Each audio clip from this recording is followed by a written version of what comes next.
Salut à tous! Aujourd'hui, nouvelle vidéo, une présentation d'un produit, le Roxan Caspian 4G. Tout d'abord, on remercie France Major Diffusion, je vais y arriver, qui est le distributeur officiel Roxan en France, de nous avoir prêté donc ce produit. Donc, si vous avez des produits que vous voulez voir testés par nos soins, faut pas hésiter à nous le mentionner dans l'espace commentaire. Donc c'est là pour ça, et nous après on essaiera de vous faire venir les produits, de les tester et de faire des vidéos dessus. Place maintenant à la présentation du produit. Donc le Roxan Caspian, c'est un ampli en classe AB, donc il va développer 105 watts sous du 8 ohms ou bien 200 watts sous du 4 ohms. Donc il a une structure double mono avec un transphotonique et donc il se part d'un châssis dense en alu. Au niveau du poids, il fait son poids, on est sur 15 kg, 5, 16 kg. Il est disponible en silver ou bien en version black. Là, vous avez le silver juste ici. Et on retrouve juste après, hop, je vais vous montrer, on retrouve quand on le met comme ceci, les dissipateurs thermiques sur les côtés. Je trouve ils sont bien intégrés à l'appareil. Ça lui donne vraiment un look assez sympa. Ensuite, ce qui va être intéressant, donc vous avez possibilité d'avoir ce produit sans le lecteur réseau intégré ou bien avec. Le lecteur réseau, justement, on va en parler, c'est une carte Bluehost. Donc on est sous logiciel Bluesand. Donc Bluesand, hein, comme vous le savez, c'est une marque qui est spécialisée dans le multi-room et la lecture réseau en général. Il y a quelques marques qui sont compatibles avec le réseau Bluesand et Roxan fait partie de ces marques-là. Donc ça, c'est un premier avantage pour ce produit-là. Au niveau du convertisseur, comme d'habitude, hein, compatibilité 24 bits, 192 kHz. Avec Bluehost, vous allez avoir un large choix de logiciels de services de streaming. Tout d'abord, toutes les radios internet vont être incluses. Après, vous allez avoir donc Spotify, Qobuz, Tidal, Deezer et j'en passe. Donc, il y a vraiment une compatibilité vraiment très très large à ce niveau-là. Au niveau des réglages, vous allez pouvoir donc déjà faire certains réglages directement dans l'application Bluesand si vous avez la carte réseau d'intégrer. Après, vous n'allez pas pouvoir faire tous les réglages. Et ce qui est intéressant aussi, c'est qu'on a une application qui s'appelle Maestro Unite qui va vous permettre de faire d'autres réglages que vous ne pouvez pas faire dans l'application Bluesand. Donc si vous mettez directement un caisson de basse sur le Caspian, que vous voulez gérer tous les réglages de votre caisson, fréquence de coupure, vous avez un DSP aussi à l'intérieur, voilà, vous avez moult réglages. J'ai testé l'application, bon, c'est pas l'application la plus intuitive qui soit, mais au moins ça vous permet de rentrer un peu plus en détail quand vous connectez un caisson de basse par exemple. Maintenant, on va passer à la connectique, c'est parti! Comme d'habitude, on va commencer donc par l'avant. Comme vous pouvez le voir, donc il est relativement sobre. On a les protections juste là, hein. Vous voyez que c'est pas affiché. Hop, ça représente votre volume après, quand vous allez tourner le bouton. Donc vous allez avoir ici l'allumage. Donc en allumant longuement dessus, vous allez allumer le produit. Quand vous allez maintenir aussi le bouton enfoncé, vous allez pouvoir piloter vos sources qui apparaîtront juste ici. Donc en tournant, vous allez avoir accès à tout. Je vais vous le montrer directement, ça va être plus simple. Voilà. Quand vous bougez votre volume, vous avez également un indicateur juste ici. Et donc après, quand on maintient, on va pouvoir après sélectionner toutes les sources. Donc analogique, Bluetooth, réseau, numérique, etc. Donc c'est plutôt sympa à ce niveau-là. On va retrouver après, juste ici, des petites commandes. Et puis voilà, comme vous le voyez, il est relativement sobre pour la partie avant. On passe maintenant à la partie arrière du produit, où là forcément on va retrouver beaucoup plus de connectiques. On va avoir le bornier gauche et droite comme à notre habitude, le secteur juste ici. On va retrouver une entrée RCA phono ici avec la masse. Vous allez avoir deux autres entrées analogiques RCA. Et là, ça devient intéressant. On va avoir une entrée symétrique XLR analogique juste ici, qu'on va retrouver également en sortie, donc en sortie pré-out.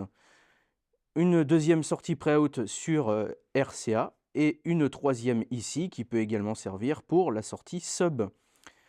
On va également avoir du trigger juste ici, si vous voulez le coupler par exemple à un ampli de puissance et que vous voulez allumer les appareils en même temps, donc ça sert à ça. Bien sûr, on a le petit logo Wi-Fi parce que pour la carte réseau, ça fonctionne en Wi-Fi ou bien avec le port LAN RJ45. On va retrouver un USB ici et un port HDMI ARC juste à côté. Et pour terminer, on va avoir deux entrées numériques coaxiales et deux entrées numériques optiques. Ce qu'il faut savoir quand vous faites installer une carte Bluehost, c'est comme je l'ai dit tout à l'heure, donc on a le produit sans la carte réseau ou avec. Donc à partir du moment où on a la carte réseau, donc en connectique, on retrouve le RJ45, l'USB et l'HDMI en plus. Voilà, donc on a vraiment ces trois choses-là en plus. Les entrées numériques qui sont ici, vous les conservez quoi qu'il arrive. Voilà. On a testé l'ampli sur les enceintes bibliothèques, des enceintes colonnes, sur différentes marques. Ce qu'il faut savoir, c'est qu'en signature sonore, j'ai trouvé qu'il était relativement doux. Il y a une grande douceur qui s'en dégage. C'est assez agréable à l'écoute quand on aime les écoutes un petit peu plus rondes. Forcément, on gagne un petit peu en vivacité quand on passe sur des enceintes du type Atlantis Lab ou Dali, où là, on va gagner un petit peu en punch. Après, ce qu'il faut savoir, c'est que ce n'est pas un ampli relativement puissant. Alors sur le papier, c'est vrai qu'il fait... je m'étais mis des petites notes, il fait 2 fois 200 sous du 4 ohms et 2 fois 105 sous du 8 ohms. On a relativement tendance quand même à monter le volume assez haut pour commencer vraiment à ressentir des choses. Voilà. Donc c'est vraiment pas l'ampli le plus puissant qu'il y a sur le marché, ça c'est sûr. Donc, ce qu'il faut savoir, c'est que sur les modèles Atessa, les modèles qui sont juste en dessous de celui-ci, c'est vrai qu'il y a une sacrée plus-value, hein. On sent qu'il y a quand même un gap. On a quand même, alors la douceur est toujours présente, mais on a quand même beaucoup plus de détails que sur les gammes d'avant. Cet ampli-là peut aussi être couplé avec un ampli de puissance de chez Roxan aussi. Donc je pense que ça doit faire un très bel ensemble. J'ai pas eu l'opportunité de l'écouter.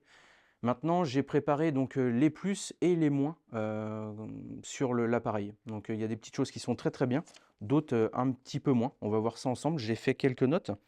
Alors déjà, les plus du produit, tout d'abord, bah, c'est la compatibilité avec Bluehost, donc Bluesound. Donc ça, c'est assez intéressant.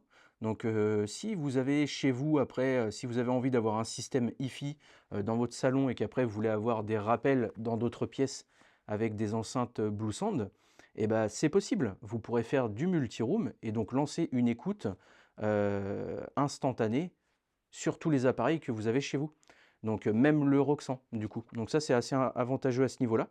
Donc vous avez vraiment une ouverture au multi-room et à tout service de streaming disponible. Donc ça c'est bien à ce niveau-là. Dans les plus également, c'est quand même, on a quand même entrée et sortie symétrique XLR sur le produit. Donc ça c'est plutôt intéressant. Donc ça c'était pour les plus. La télécommande, alors, la télécommande est relativement sympa. Voilà, je vous ferai un grand plan dessus. On a le strict minimum hein, dessus. Voilà. Donc on n'est pas encombré de plein de boutons. Après, pour les moins. Alors pour les moins, ce que j'ai noté, alors c'est au niveau du tarif. Ce qu'il faut savoir, c'est que là, on est sur un produit qui coûte 4 500 € quand vous avez le module Bluehost à l'intérieur. Pour une personne qui le prend sans le module Bluehost, c'est 1 000 € de moins. Donc ça veut dire que vous payez votre option réseau 1 000 €. Je trouve que c'est assez cher quand même à ce niveau-là. Surtout que ça vous ajoute juste après donc la carte réseau, mais au niveau connectique, vous avez juste le port LAN, un USB-A et un HDMI ARC en plus. Donc un petit peu léger à ce niveau-là, je trouve. Et donc dans les moins, j'ai mis aussi quand même le manque de puissance. Alors attention, c'est un très bon produit. Il va alimenter plein de types d'enceintes colonnes sans problème, mais pas toutes. Voilà, vraiment pas toutes. Il y en a où vraiment on va avoir un petit manque de puissance à ce niveau-là. Donc ça peut être intéressant après de le coupler à un ampli de puissance, carrément de partir après sur un autre produit d'une autre marque. Et pour finir, une dernière chose, c'est bien sûr la concurrence. Quand on arrive sur des prix comme ça, on a quand même énormément de produits qu'on va pouvoir mettre, qu'on va même avoir en magasin, qu'on va pouvoir mettre en face et qui vont très bien se débrouiller aussi. Voilà. Bah écoutez, la vidéo touche à sa fin, j'espère que ça vous a plu. Si vous voulez qu'on teste d'autres amplis, comme je l'ai dit au début de vidéo, faut pas hésiter, vous nous le dites et puis on testera tout ça. Voilà, et je vous dis à la prochaine. Salut!